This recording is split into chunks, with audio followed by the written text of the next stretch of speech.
سلام دوستان من، امروزم با یک غذای بسیار مقوی در خدمتتونم به اسم بابیشکای جگر سفید.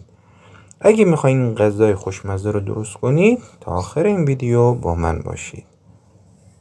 خب ما واسه این غذا به یه جگر گوسفندی نیاز داریم، یه عدد نارنج، 2 عدد پیاز و کمی گوجه. پیازاتون رو به این صورت به شکل نگینی خرد کنید.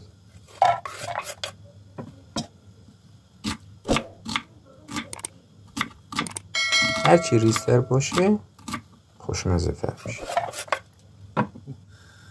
جگراتون هم داخل آب بریزید، بذارید 1 ساعت بجوشه. پیازاتون هم سرخ کنید. به به چه جلیز و ولیزی میکنن.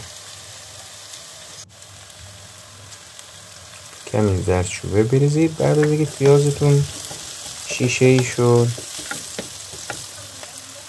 و حدود 70-80% پیازتون سرخ شد، جگر و گوجه رو با هم قاطی کنید.